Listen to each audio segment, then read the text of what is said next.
This podcast is part of the Dark Myths Collective. Visit darkmyths.org to discover more shows like this one. The darkness awaits. It's about to be a fun ride. Follow along, watch as we slide. Paranormal just hit the lights. Goosebumps all through the night. Mixing just a little bit of twain. That girl sure can't do a thing. Together hillbillies go insane. Laugh so hard it'll hurt your brain. Podcast you won't ever change. These two here, they got the recipe. Sit on back and listen in to some of our darkest mysteries, eh? Welcome to Hillbilly Horror Stories. And now here's your hosts, Jerry and Tracy Polly, and their dog Ninja.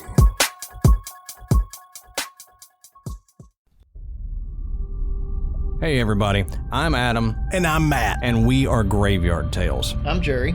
And I'm Tracy from Hillbilly Horror Stories. We want to invite you out to see us, Hillbilly Horror Stories, EVP Mediums, and Macabre Melts at our live event in Nashville on October 20th. This paranormal event is at the perfect location, Hell Dark Aesthetics, better known as Hell Nashville, where you can buy books on witchcraft, Aleister Crowley, or maybe you just want to buy an animal skull or a bundle of sage, maybe some tarot cards, or a Ouija board. Showtime is 7 p.m. till 11 p.m. All ages are welcome and tickets are only $10. Now you can get full access to all of us for just $10. Every ticket is a VIP ticket. and EVP Mediums will be performing a spirit box session. Get your tickets from hillbillyhorrorstories.com or graveyardpodcast.com. Hey guys, and welcome to episode 110 Hillbilly Horror Stories. I'm Jerry.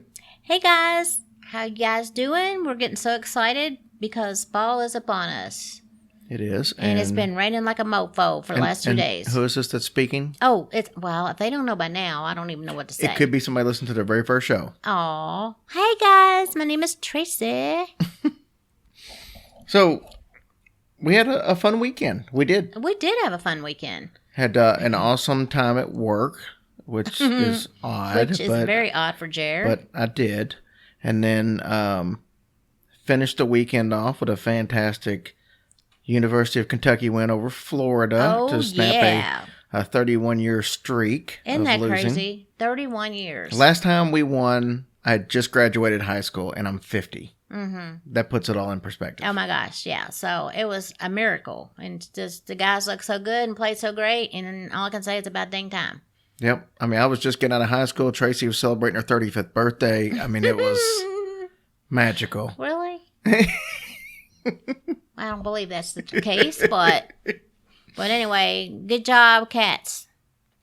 We want to, real quick, before we get into the show, and we do have a really good show tonight, even though somebody left a review one time that said I said every show's a good show, and they're just not.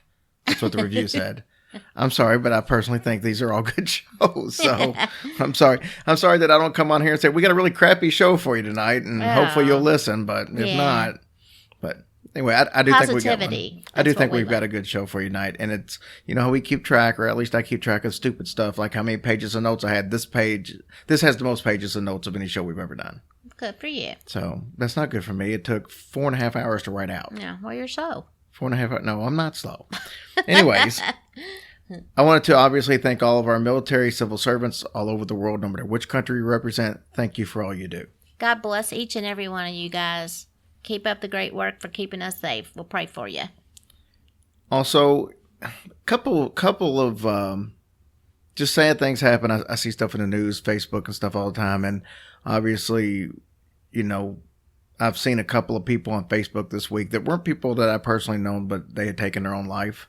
And anytime you see that, it just makes you think, man, that's somebody that I can't help but think that under the proper support or just having somebody talk to that they might have went a different direction. You never know. I mean, but it just always brings me to that point where I just want to say, hey, there's people out there to talk to. If you ever get to that point where you just feel like ending it all, trust me, there are people that will tell you how important that your life really is, even if you don't see it. Absolutely.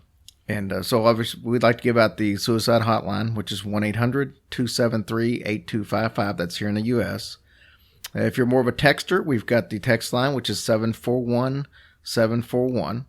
And as usual, you can send us a message. You can talk to us. You can talk to anybody in our group. So I advise everybody to join our Facebook group. You do not know how much fun that group is and how supportive and positive a group it is.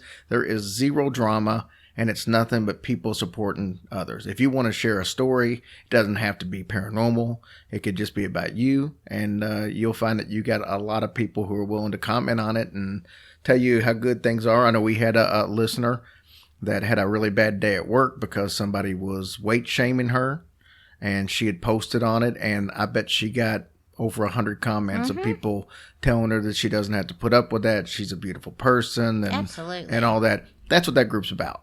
And it's also for people that are having a rough time. Yeah.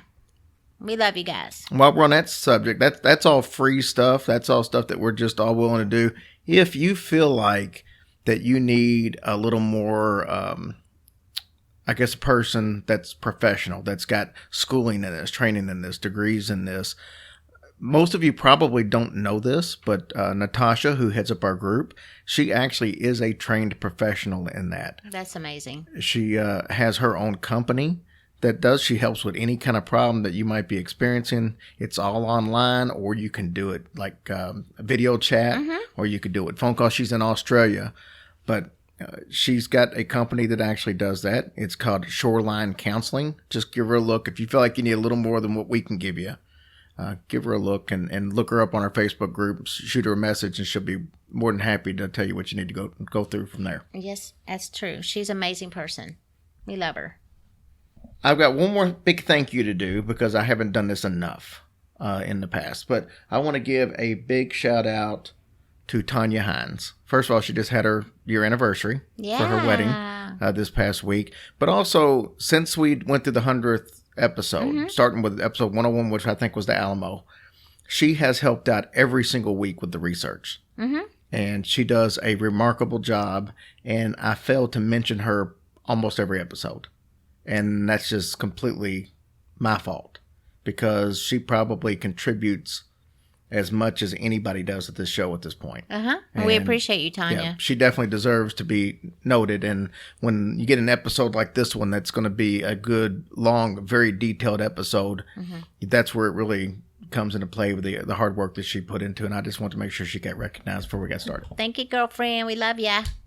All right. So, as usual, we'll get to the iTunes and Patreon stuff a little bit later in the episode. And we will have a advertisement a little bit later from Casper Mattress because they help us pay the bills. And we appreciate them. And they have awesome mattresses. So Absolutely. All right. So, let's get into this. Tonight, we're going to step out of the U.S. Okay. and talk about one of the most, I will say, talked about haunted locations in the entire world, Leap Castle. Like LEP? Well, No. very much like, it's spelled L-E-A-P, Oh, okay. but they don't pronounce it Leap. Okay, gotcha. If you remember, we were talking to Lacey, who hosts the Curious AF podcast. She's been to every one of our live remotes, which is incredible. And she lives in Texas. Yes, I know. It's amazing. And she's coming to the next two, which is in Nashville and Cincinnati, which is awesome. But we were talking to her. She spent some time over in Ireland, and she said that they were correcting her on the pronunciation, and she said that God. in Ireland, so she was saying it wrong. Yeah, well, everybody does because it's spelled L-E-A-P. But she Yeah. said they said in Ireland they don't leap, they lep. There So you go. there we go. So it's lep. Well, it's good to know. Yeah, because I really didn't know that until she told me. I've said leap Yeah. the whole time. Of course. Who thinks the O-A is going to be silent? I don't know. I feel sorry about them singing 12 Days of Christmas because Oh. I don't know how they are about Lords of Leppin, but Lord's of Leppin. all right. So let's talk about this. It's in cool. I don't know how their states or provinces and stuff set up, but it's in Coolberry County, Ireland. So I don't know how that works. It is what it is. Anyway, this place deserves to be haunted if it's not haunted. I can tell you that Oh, by, gosh. just by the history. So do you want to hear about some of this dark history? I do. Good. I was banking on that because otherwise the other 29 pages I wrote would be just straight out the Yeah, box. you'd be talking to a ninja. Maybe he'll help you out. Here's an interesting fact, though. Leap Castle is one of the longest continually inhabited castles in Ireland. So Sounds good so far. that's just interesting. It's not dark. Hey. So it's thought to have been built around the 1500s by the O'Bannon clan. And we're going to talk a lot about clans tonight because that's what they had back in the day. So the O'Bannon clan was a secondary chieftain to the O'Carroll clan. Okay. Now, what that basically means is we're going to go back in time a little bit. They were, the O'Carrolls were like the leaders of, I guess, the entire country of Ireland at the time. And so think of them kind of like kings, queens. They were the leaders. And the O'Bannons were like just a notch under them. So they took orders from them, but they gave a bunch of orders to other people too. Mm-hmm. So they were second in charge, like a vice president or something. So it's thought that the current castle is possibly built over top of an earlier existing castle. So so it depends on who you talk to, but there was a bunch of stuff I saw that they think that maybe in the 1300s there was a castle there, and then this one came afterwards, and then there's some people think that this was the first. It's starting in the 1500s. You mean they added on? No, I mean like there was one, and then there wasn't one. Oh, so they started over. Yeah, that's the way I took it. Okay. But nobody knows for sure if that first one ever really existed or not. So it's also said that the castle itself is built on the site that Druids used to use for initiation ceremonies. So if you know what their initiations were like. Probably had to swallow goldfish and stuff like that, just like that's in lame. college. I have no idea. I probably should have looked that up. Well, But it might be a little bit different for you because the Druids were unique people, to say the least. So this makes sense because Leap Castle is actually positioned over top of two ley lines that cross. And we hear a lot about ley lines on this show and paranormal stories and stuff like that. So if you're unfamiliar with what a ley line is, which is a ley line is L-E-Y, not L-E-Y. Mm-hmm. But a ley line is basically an area where people say, you've got your physical realm and then you've got the spiritual realm. And they feel like that there's like the cushion in between this is the thinnest where there's ley lines, which means there's more of an opportunity to cross over back and forth. Oh, you can jump from one place to another, like in the spiritual world? Kind of like portals and stuff like that. So you would see more ghosts and spirits and paranormal activity in those areas. What do you think about that? Do you think it would be cool? Well, I think so. And a lot of people say like Bobby Mackey's is on several ley lines around there. Oh, I didn't know that. There's a lot of places, there's a lot of ley lines and stuff up in the Bridgewater Triangle and stuff like that. So what happens here is that, like I said, the permeability is these natural energies allow entities to kind of manifest themselves much more easily than in regular places. So that's why these places tend to have more paranormal activity. So therefore, any thoughts on or action at these places, whether it be positive or negative, has a much stronger and a more focused effect than it would anywhere else. So now you take the whole case of Leap Castle. You've got decades of compounded suffering and negativity and strong emotions and experiences, and they've definitely kind of left a mark on the atmosphere in and around the castle. So what is this suffering and negativity that I speak of? Well, it all started... But then just snoring. It all started way before the castle was ever built. So we told you that it was built on by the O'Bannon clan. Two of the O'Bannon brothers were, I guess, both trying to be the chieftain, the leader of the clan. And they were arguing about it. And the only way they were going to settle this argument was for proving themselves through strength and bravery. So what else would you do other than plan to jump off of a giant rock formation that the castle was right where it was getting ready to be built at, and the survivor would be the leader? Oh, come on. Well, that is the dumbest thing I've ever heard. But, I mean, first of all, what if both of them died? Okay, yeah, right. Or both of them survived. I mean, then you got to jump again. Who's got the least injuries? Or... Yeah. And for the record, I didn't find out exactly what happened after that. It just says that somewhere along the line, one of them did survive. Well, I mean, seriously, you'd think they could come up with something better than that. So one of them survived, and the castle was built, basically, and it was fueled by blood and death right off the bat. So who survived? It didn't say. Oh, it didn't say. It just said like somebody did, apparently, because it said it was built, and there you go. So Leap was used as a basically a stronghold for the O'Carroll clan after the fact. So after the O'Bannons built it and was there for a while, Well, at least they O'Carrolls didn't kinda have took to over. change the initial on the door. Just O. Yeah. That's one less thing to worry about. I'm going to bet they didn't have one. So the castle was the best fortified in anywhere around there. So I mean, as far as not being approached by visitors and war and stuff like that, they didn't have to worry about. This was the best of the best. That's pretty much why the O'Carrolls kind of took it over. Oh. Now the O'Carrolls themselves, they were a fierce and brutal group of people, as we're going to find out more and more. They were hell bent on domination at all costs. Didn't matter. They were known for their ruthless acts, including killing anybody who stood in their way, even family members. So that's why nobody came to their door. It's probably That's so. probably the main reason, right? Well, we'll find out that even if nobody came to the door just on their own, they would find a way to get people through their doors. So we're going to talk a lot about the O'Carrolls in just a little bit, though. So I wanted to jump back into this. In 1642, an English soldier by the name of John Darby, he took the castle away from the O'Carrolls. He must have been a badass. I was going to say, how'd he do that? Well, I think he was part of an English army and everything. But somehow or another, he was an English soldier, so he was part of the army. But he came in and there wasn't a lot of details on the part I looked at. I'm sure there's plenty out there, and I'm sure we'll have several people call to tell me Yeah, that'd be good. exactly what the facts No, are and how I that'd be missed great. it and butchered it. And anyway, but Well, no, I'd be glad for them to do that. so the Darby family moved in, and they start doing a bunch of renovations over the year. Now I'm jumping really ahead because this was like 1640s, and the renovations and stuff happened closer to like the late 1800s. So I mean, but the Darby family kept the castle from 1642 all the way to 1922. Wow. Yeah, almost 300 years. In 1922, there was a huge fire that took place. It was from the IRA. I can't remember what that stands for. Irish Republic Army, maybe. But there was a big deal going on at the time. They went in. Now, the Darbys at the time were living in England. So the castle itself was a little bit vacant, so to speak. There's still their stuff in there.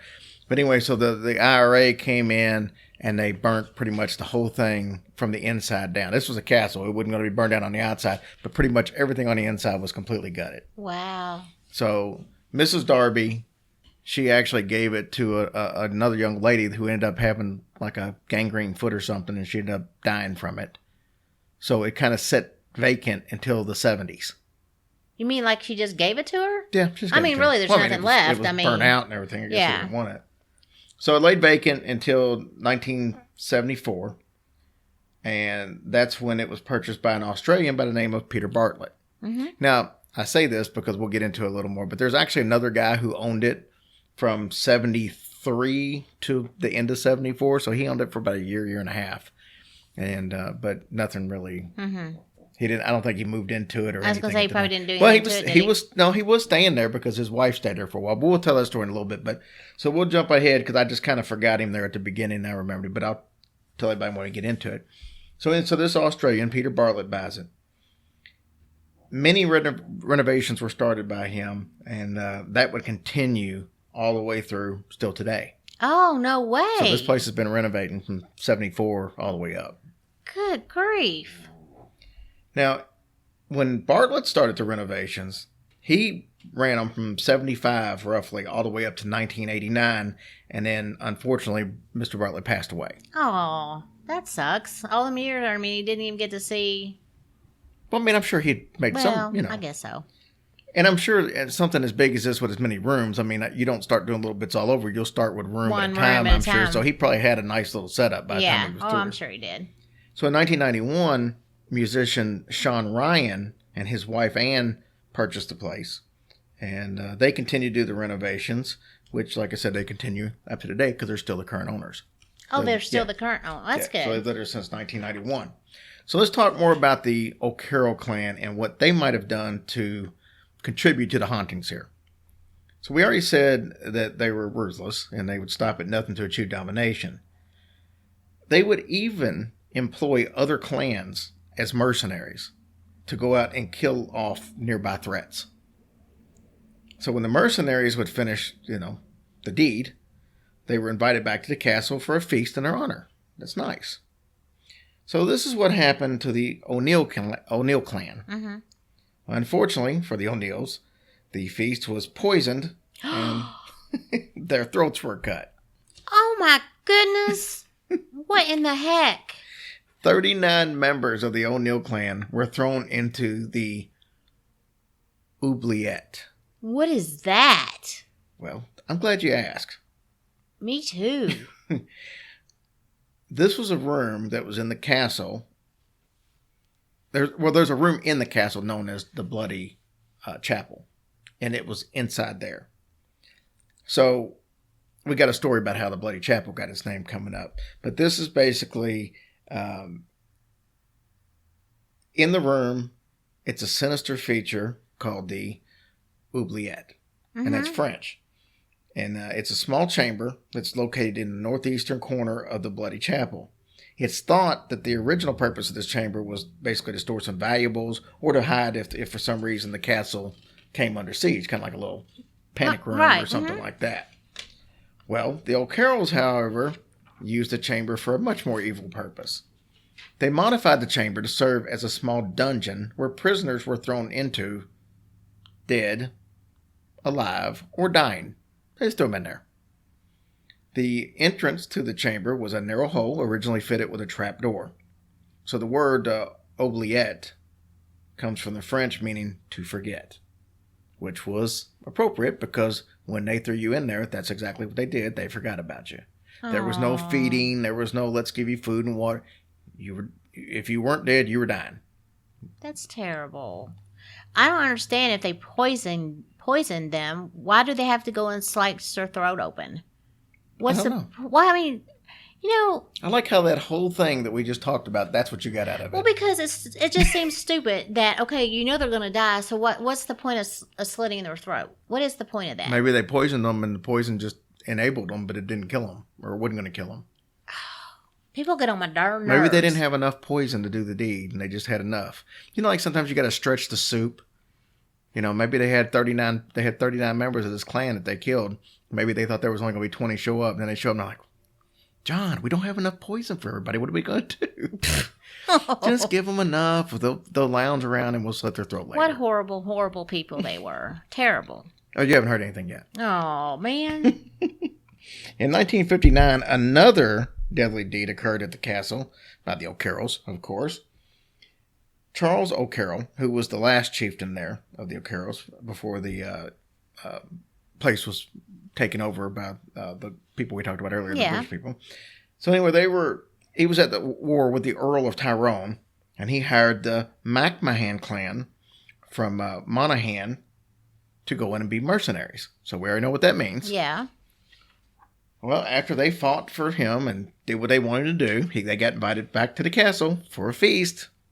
Guess what happened? Man. What a bunch of punks. Well, they didn't poison them, though. What'd they do? They killed them in their sleep. They killed them while they were sleeping? Yeah. Like how? I don't know. But the MacMahon clan is still supposedly haunts the Great Hall at the Leap Castle today. I would haunt their butts so bad. And the rest of them, too. So when the Darbys took over the castle in the mid-1640s, the oubliette, I just like saying that, was there, obviously, and it just stayed there because nobody knew anything about it. Now, I told you back in the late 1800s, they kind of started doing some renovations. Mm-hmm.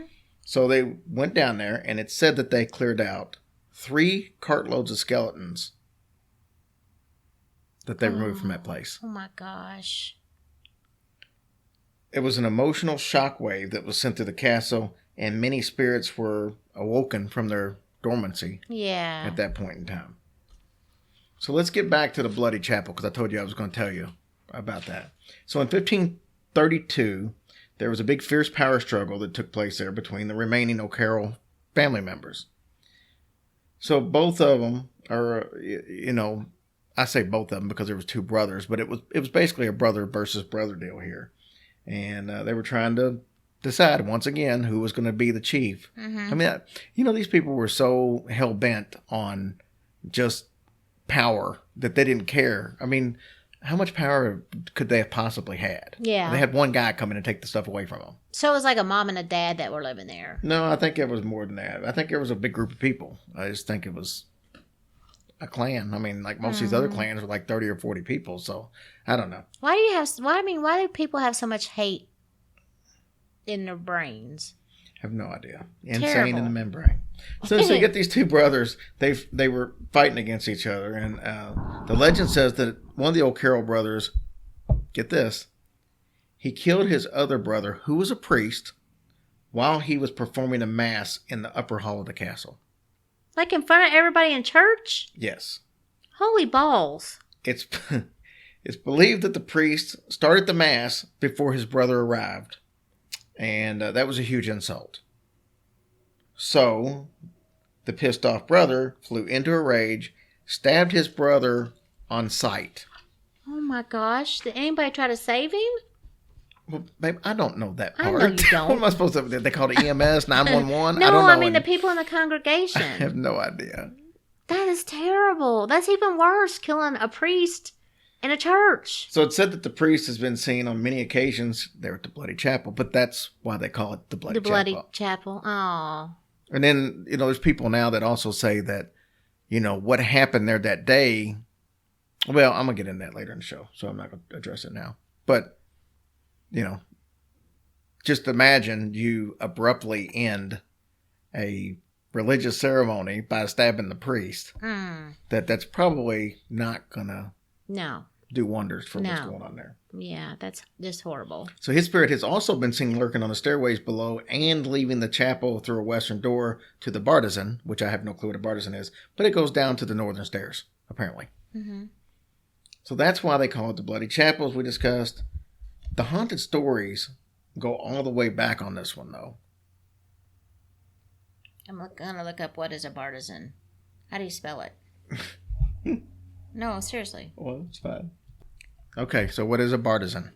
A bartizan, an alteration of praticing, also called a gurite, is an overhanging, wall-mounted turret projecting from the walls of late medieval and early modern fortifications from the early 14th century up to the 18th century. Okay, so it's a turret. Yeah. And it looks like a penis. I don't think it does. What do you mean? I think it looks like a turret, as most people will know what a turret is. Okay, well, it looks like that other thing to me. Okay, well, Made out of bricks. maybe it probably does because you haven't seen one in a long time. Yeah, I So kind of anyways- forgot what they look like. So let's go ahead and let's get back into the story. So like I said, the stories of the hauntings and stuff like that, they go way back.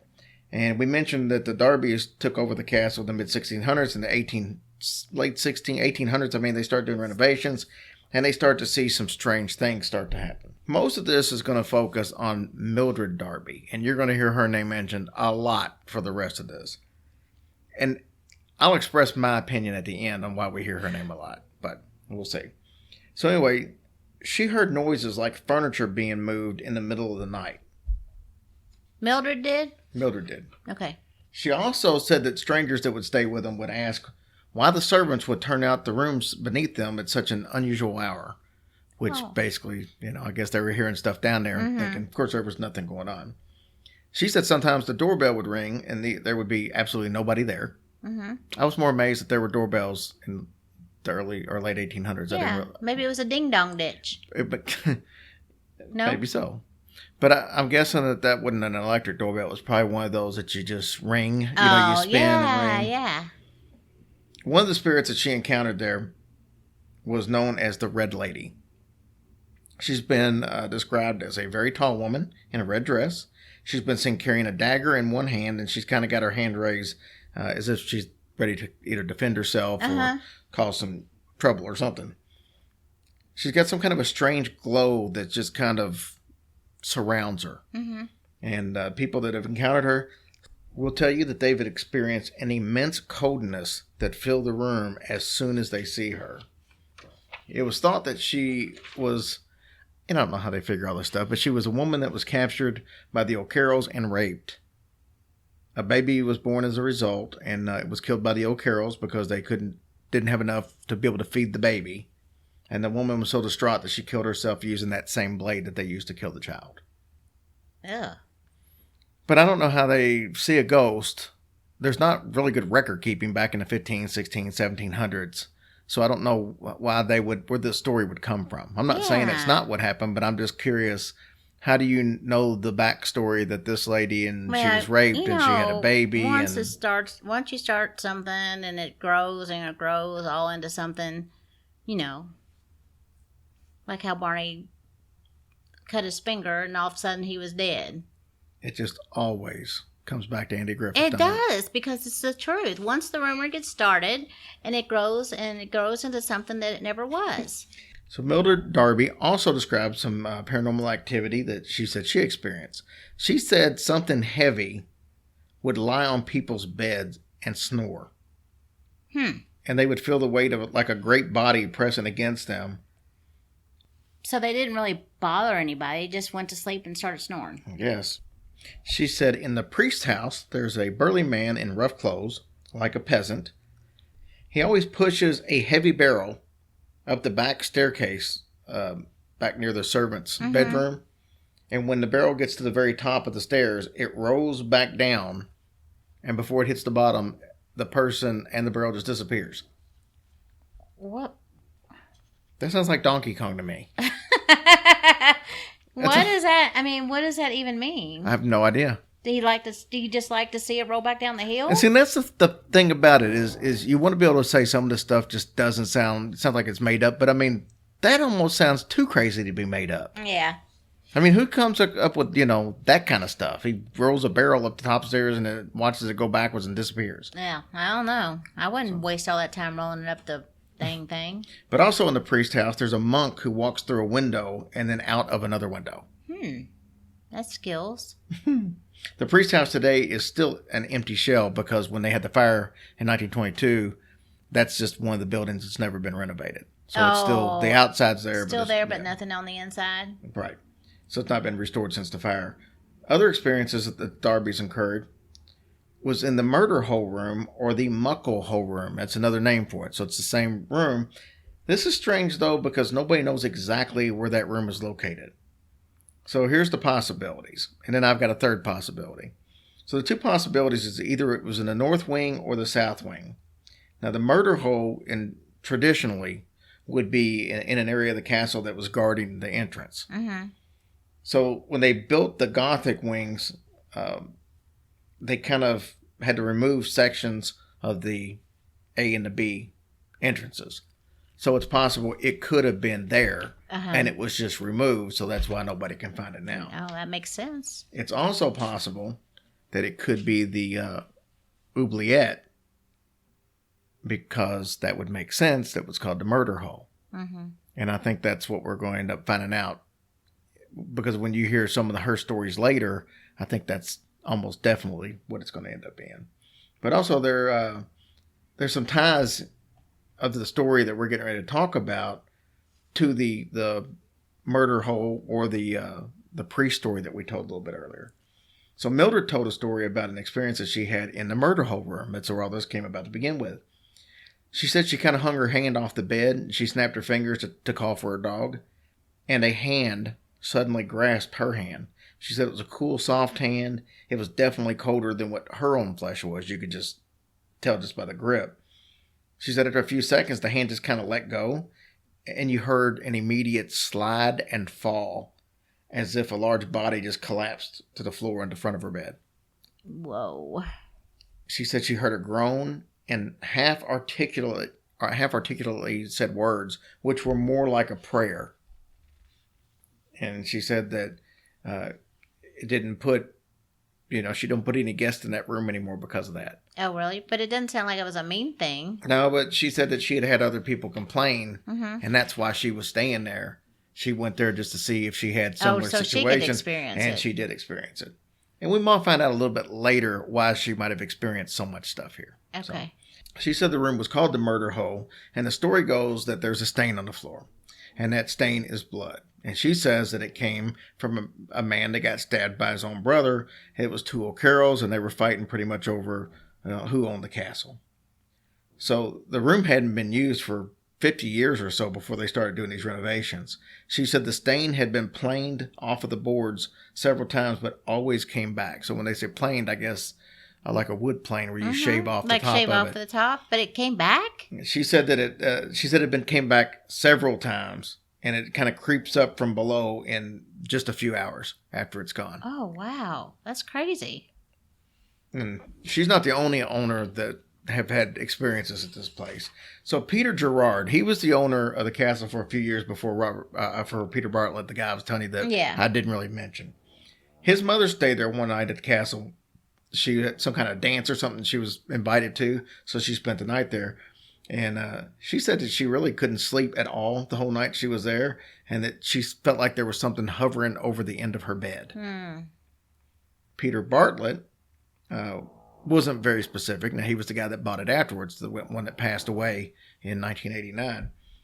He wasn't really specific, but he told a friend that he had an incredible amount of paranormal activity that occurred during restoration. So that's pretty much all we know, but we know he had something because he felt the need to mention somebody. So then you got Sean Ryan, the musician that bought the place. He's the current owner. He said that he'd heard chants coming from outside the castle, and he went out there and there was nobody there. So that was one of the things. And then he said he'd also heard his name called in the castle when there was nobody else there. That would freak me out so bad. Sean Ryan also experienced his share of poltergeist activity while he was doing some renovations to the place. Because you know how that always goes. The renovations always makes everything more active. Yeah. So he said that his tools would be moved from one corner of the room to the other just while his back was turned. You get back and they're all the way in the far corner. He had a carpenter that was working for him, and Sean said he just suddenly left and didn't come back, and he gave no explanations on why. I mean, in that situation, I can see why he wouldn't come back. I guess if they tell why they aren't coming back, maybe people will think they're nuts. Yeah. Now, Sean continued doing restoration on his own, but that was kind of halted suddenly when the ladder he was working from was pushed away from the wall, forcing him to jump from several stories. Oh, my. This caused him to fracture a knee. I bet, yeah. Once he was able to get back to work, he resumed to work, and another accident resulted in a fractured ankle, so he no longer does stuff himself. Oh, my gosh. Now, the Bloody Chapel that we spoke of before is home to many of the spirits there at Lip Castle. People who pass by it at nighttime report seeing light streaming from the upper windows. These occurrences have been reported ever since the Darbys lived there. And they moved out in 1922. Even when it was burned out and there was no electricity, nothing in there. They still saw passerbys lights? would still see lights beaming from that area. Even today, neighbors will call Mr. Ryan and tell him that there's a strange illumination coming from the upper levels. Well, I wonder what he says when they call. Probably quit calling me. I know. Jesus Christ, I'm tired of this. Lose my number. That's what I would say. So let's discuss a few more ghosts here at Lip Castle. You got two young girls that are seen on a regular basis, usually in the main hall running up and down the stairwell. It's believed that they lived in the castle during the 1600s. One of the girls, Emily, she died at the age of 11 after a fall from the castle's southeastern battle area. People on the outside of the castle have reported seeing a little girl fall from the roof but disappear before she hits the ground. That's disturbing. The other little girl is known as Charlotte. She's been seen with a deformed leg that drags backwards behind her. Oh, poor thing. Mildred Darby, as we've talked about before, keeps popping up. She also saw this little girl. She said she was standing by the fireplace one night. She was in bed with her daughter, and daughter was asleep, so she woke up, and she saw this little fair-haired girl, long hair. She was standing by the fireplace. She had one hand actually leaning on the fireplace, and the other hand was just kind of dangling. And she said at first she thought it was her little girl, so she reached down her hand, and she felt that her little girl was still there fast asleep. And then when she looked up again, the thing was little girl gone. The girl Yeah. was gone. Then there's another little ghost that runs around this place, but this one's an adult. It's another woman spirit, and she's been called by Mrs. Darby as a murder victim. She thinks that she's another murder victim of the O'Carrolls. I want to mention, too, while we're in this, Mrs. Darby was also an author. Mm-hmm. And anytime I have authors that have all these stories, it makes me wonder how much is It's true, true. how much is them just being really creative, because they obviously are creative or they wouldn't be an author. Of course. So anyway, so this lady that she talks about, she thinks she's a murder victim. She said she's got very few clothes on and has a red cloth over her face. She screams loudly twice and then disappears. Now, Sean Ryan, the current owner, he says that he's also heard this woman screaming. So we at least got 2 people that have seen that. So Mildred's story, talking about her, she says she was talking to her nanny one night. She said goodnight. She opened the back door to the staircase, and she heard somebody coming up the stairs behind her, just kind of slowly. Ooh. And she said, she kind of looked, and she said, this lady walked past her. She then got to the window at the end of the hall. The lady screamed. She said then there was a reenactment of 2 O'Carroll brothers fighting over a lost love, or, maybe, I guess that was the girl. And then they basically chased her down the hallway and stabbed her. And she said then the entire hallway just kind of lit up, even though there was no lights on. No way, man. I'd be out of that house quicker than snot. So there's a nanny who frequently is seen in the main hallway of Lep Castle. She's seen several times with Emily and Charlotte, the 2 little girls. Mm-hmm. Visitors apparently interact more with them than the current owners do, because they really haven't seen much of her. But there was a friend, just to show you how this works, there was a friend of Ryan that apparently came over there for lunch, and I guess he was a neighbor who was very skeptical and didn't believe in any of that stuff. He was over there with another young lady, and they were sitting by the fire eating lunch, and they noticed out in the main hallway there was an older lady in a Victorian dress, Mm-hmm. and she walked diagonal across the main hall. And this gentleman and his friend both saw her, and then when it became obvious that there was no woman in there other than them, especially nobody in Victorian clothes, this guy suddenly became more of a believer that there may be paranormal activity out there. There's a little old man with a green cutaway coat, knee breeches. Nice. I knew you would like that. He's got very bright shoe buckles. He holds a leather bag in his hand. And sometimes he's seen with a little old woman with skinny fingers, skinny hands, long black mittens, an old dress, and a big headdress. Mm-hmm. Both are sometimes seen with an old priest with a very intense look on his face. So those apparently are seen quite often around there. The old man tries to stop people. I wonder why. I don't know. Maybe he just wants to talk, or tell him he's tired of wearing green and breeches. Aww. I seen this little old man at home today, and he shuffled just like Daddy does. And it was the cutest daggone thing. I don't know why I went there, but he just popped up in my mind. He was so dang cute. I'm glad to have that. I don't know. I just thought about that when you were talking about that old man. And then we have the most interesting spirit, which is the elemental. The elemental what? No? The elemental. The That's it. elemental. Yeah, dear Okay. Watson. What? No, that's elementary. Either way. So the elemental is one of the more intriguing spirits, we'll say. He resides there, and the entity is shrouded in mystery. The first actual occurrence of anybody seeing this thing is not known. We don't really know what it is, who it's supposed to be, where it came from, or any of the occurrences, or when it first started having occurrences. But there are several different theories, and we're going to discuss some of them. Now, like I said a few seconds ago, there is no exact time of the first appearance, and it's unclear, but there have been some vague mentions of a troublesome spirit here ever since the early days of the castle. So one of the early beliefs is that it was put there by the Druids long before the castle was even built to protect the sacred site that was used for the initiations, and there was also used for magic there. Mm-hmm. Local myths say that the elemental is the spirit of an ancient O'Carroll who died in the castle from leprosy. Now, this is said to be the reason for the decomposing facial features that we will talk about shortly, and the horrible stench that accompanies the presence of the spirit. There's a stench with the spirit? Yep. So it's said that our old friend Mildred Darby also dabbled in the occult. Go figure. Mm-hmm. So she's got all these stories, and now we find out that she's also done that. Now, her activities were more focused on seances and automatic writing. But some people think that she either awoke or summoned the elemental. So before we go further in there, let's talk about an elemental, because I just kind of went into it about there's an elemental, and some people may not know what an elemental is. That would be me.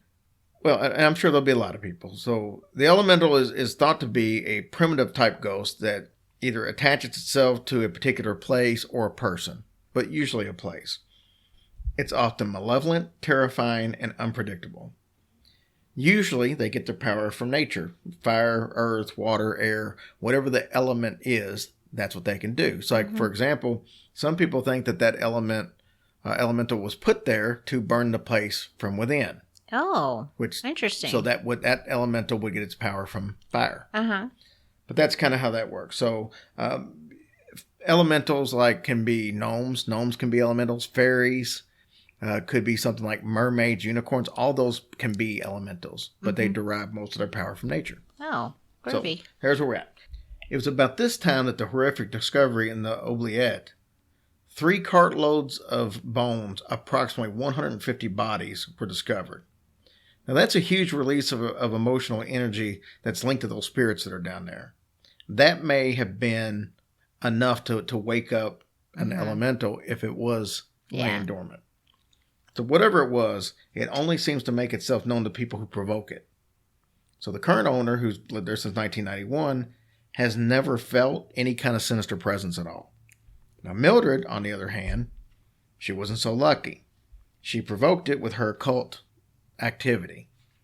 So what I want to do is she gave a description of what she saw, and it's pretty graphic. Oh. So I thought rather than me just paraphrasing, I'm going to read you the exact quote that she said. Tracy, would you like to try reading this with your Irish accent? Yo. Okay, then I'll just do it. Okay, thanks. So this is what Mildred said, and she actually wrote this in something called the Occult Review, and she wrote an article, and this is what she put in it. She said, "Suddenly, 2 hands were laid on my shoulders. I turned around sharply and saw, as clearly as I see you now, a gray thing standing a couple of feet from me, with its arms bent, raised as if it were cursing me. I cannot describe in words how utterly awful this thing was. It's a very undefinableness rendering the horrible shadow more gruesome. Human in shape, a little shorter than I am, I could just make out the shape of the big black holes like great eyes and sharp figures, but the whole figure, head, face, hands, and all was gray, unclean, bluish gray. Something of the color and appearance of a common cotton wool, but oh, so sinister, repulsive, and devilish. My friends who are clever about occult things say that this is what they call an elemental. This thing was about the size of a sheep, thin, gaunt, and shadowy in parts. Its face was human, or to be more accurate, inhuman. It's in its vileness, with large holes of blackness for eyes, loose slobbery lips, and thick saliva-dripping jaw, sloping back suddenly into its neck. Nose it had none, only spreading cancerous cavities, the whole face being a uniform tint of gray. This, too, was the color of the dark coarse hair covering its head, neck, and body. Its forearms were thickly coated with the same hair. So were its paws, large, loose, and hand-shaped. And it sat on its hind legs. One hand or paw was raised, and a claw-like finger was extended ready to scratch the paint. its lustrous eyes, which seemed half decomposed and looking incredibly foul, stared into mine, and the horrible smell, which had before offended my nostrils, only 100 times intensified, came up to my face, fitting me with a deadly nausea. I noticed the lower half of the creature was indefinite and seemed semi-transparent at least. I could see the framework of the door that led into the gallery through his body. Well, dang, that sounds crappy as... I don't even know what to say about that. How about that for descriptive? Woo! Yeah, nothing I want to meet, for sure. So, and she goes on to say a whole lot more. I just wanted to get the description out there.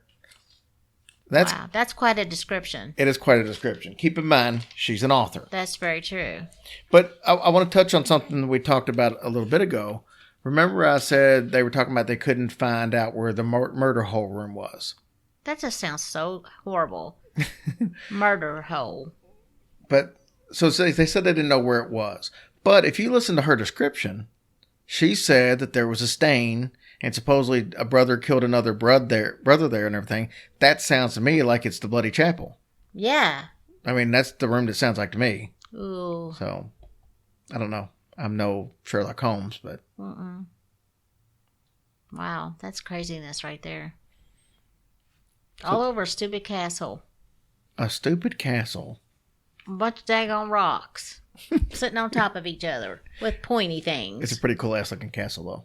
Yeah, I guess. So, anyway, we want to say a big thank you for all of our iTunes reviews this week. Molinek, GG5557890, Coffee Bean 99, MRCPFII. Thank you for giving me hard stuff to read. Jesse Umberhant. I think this is Write It Christian Girl. Cooking Zombies. Andy's Mammy. Rick the Click. Rashetta 78. Alina 315. And Tim Walsh. Thank you guys. You are amazing. TM Walsh. Sorry. Well, that's probably right. I don't want to make you Tim if you're not Tim. It could be Tom. We appreciate you guys so much. Yep, we love it. You guys are awesome. Patreon supporters, thank you so much. Juliette Brown, Denise Kaufman, Liv O'Neill, Corey, Glory McClure, Melissa Potter. Thank you guys so much for your patronage. It means more than anything. And I've got a couple quick things I want to talk about real quick. We have live events. We've got 3 to kind of talk about. We've got October 20th, Graveyard Tales, EVP Mediums, Macabre Melts, and us, Nashville, Tennessee, at Hail Nashville. This place is phenomenal. $10 a ticket. It's going to be about 3 hours of just being able to hang out with all of us telling some stories, and a bunch of pictures, and just shooting a breeze. It's going to be fun. Oh, heck yeah. We're looking really forward to that, meeting you guys. So I hope a bunch of y'all come out. The next week, we were in Cincinnati, Ohio, and some of us will probably sneak out to Bobby Mackey's afterwards, if that helps entice you to come along. And there's a bunch of other cool stuff we're going to do. I know Dina Marie's talking about face painting, and everybody's supposed to be, they're going to try, you don't have to, but they're trying to get people to wear costumes and stuff if they want to. It's going to be a really cool event and that one's at a place called, I think it's a Fireside Grill, I think is what it is. Mm-hmm. It's awesome. It's a very cool place, and it's going to be a super nice atmosphere, better than any of the live events we've done, because it's going to be a lot more private and into our own little special room, so nobody will have access to it but us. It'll be really cool. So that's October 27th. Good food. Same thing, $10 tickets there. It's us, Twisted Philly, and the Brohio podcast. That's going to be crazy. It's going to be crazy. Because I already know we're going to have like a bigger speaker system there. We're going to have what do you call it, a projector, maybe some PowerPoint stuff and all that, not just from us, but I know the other people are going to be using it. So it's going to be a really cool event. Yeah, it'll just be fun to hang out with you guys. We can't wait to meet you.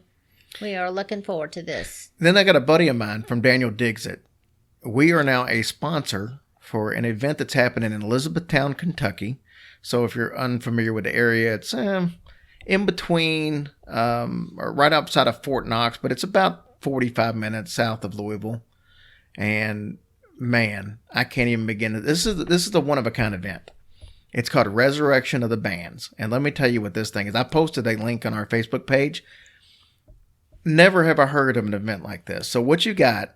You're going to have a paranormal activity setup with bands. So what we're going to have is 3 local bands, and each band is going to play 3 songs of cover songs of a member of a band that's deceased. So I don't know what artist they're going to be choosing yet, but let's just say hypothetically it's Jim Morrison, Kurt Cobain, and I don't know, John Lennon. We'll just use those 3. So they're going to, the first band to come out, they'll play 3 songs by an artist who's deceased, and then we're going to have some ghost hunters out there, some paranormal investigators that'll have spirit boxes, EVP session, and there'll be a 20 to 40 minute paranormal, basically just love fest out there, trying to see if we can connect with that artist. Now that we just played 3 songs of theirs out there, and people are clapping, people are cheering, can they channel the spirit of that artist through the music? That would be amazing. So that's going to be really cool. And like I said, we're sponsoring that. We're going to try our damnedest to be out there. It's going to be tough because it's on a Thursday night. That's October 25th. But the details, I'll get the details out to you. But man, if you guys can check this out, I think it's going to be a really cool event. And I've never heard of anything like this. So Me either. I'm kind of excited about it. So that's what we got going on in the live realm, so to speak. Got a lot of good stuff coming up, and like I said, we look forward to meeting all you guys. I hope y'all can come out and join in the fun. So thank you guys so much for everything you do. Thank Tim, Natasha, and John for everything they do in our Facebook group. It means the world to us, and we will see you guys soon. Thank you guys. We love you. I hope y'all have a great week.